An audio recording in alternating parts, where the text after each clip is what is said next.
Neville here. I'm here to talk to you about what makes copy good. Now, the whole point of copywriting is to transfer information into someone else's brain. And there's many ways to do this. You can of course show them written words, but you can also show them pictures. You can also let them listen to an audio. You can show them a video. You can write out hieroglyphics. You can write it in Japanese, you can write it in English, you can write it in Korean. You can pantomime it out, whichever way you want, it doesn't matter. So long as you get information into someone's brain, the job has been done. Now obviously, sometimes some of those methods are more effective than others. Like if I'm waiting for my friend at the movies and I'm like wondering where he is, instead of him sending me a video about like, hey, I'm at the movies, it'd be easier if he just sent me a little text saying, hey, I'm at the movies. In this case, text would be the best way of conveying information. On the flip side, there's this guy I like on YouTube called The Engineer Guy.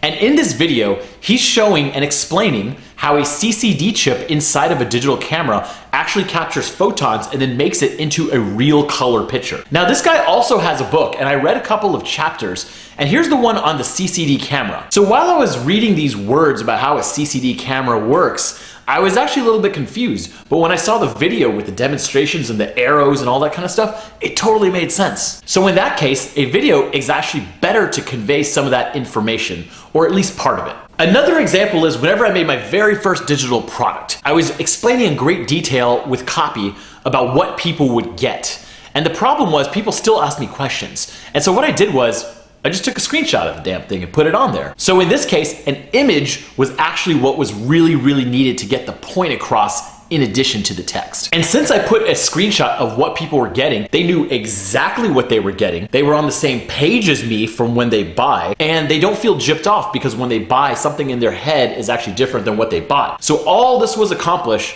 simply by adding a little bit of a picture. So in this case, a mixture of pictures and words worked the best. Now, each medium has its pros and its cons. For example, written words are great because they load quickly, you can see them anywhere, you can read them anywhere, whether you're on a bus or anything like that, you can take time to read them. The cons are you can't show visual demonstrations, and if you're driving or something like that, it's very difficult to read a full article. Audio is great, such as podcasts. And the reason is people pay really close attention to podcasts, and oftentimes they're doing stuff where their primary attention can't be taken away, such as doing chores around the house or driving. So the other thing you're doing is listening to the podcast, and so you'll listen to it for a long time, and they're really engaging. The problem is people don't always have time to listen to a podcast. Whenever they need to be paying attention to other stuff, they can't be listening to that at the same time.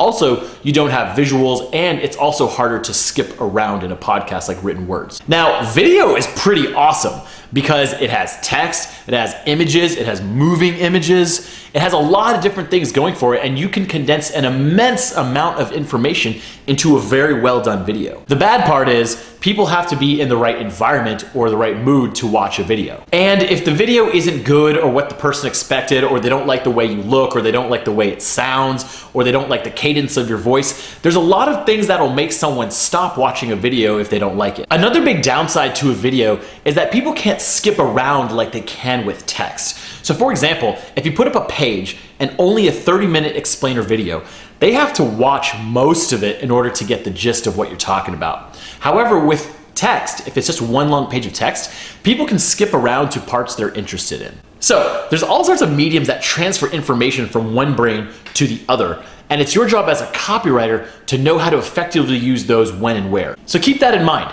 Sometimes it's best to write something, sometimes it's best to record something on audio, sometimes it's best to make a video.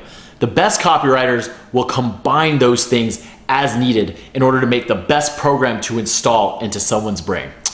Well, time to go write. Have a good one. Hey, Neville here. Whenever someone asks me, hey, what do you do? I always have to answer in like, oh, I've got this little business house of Rave on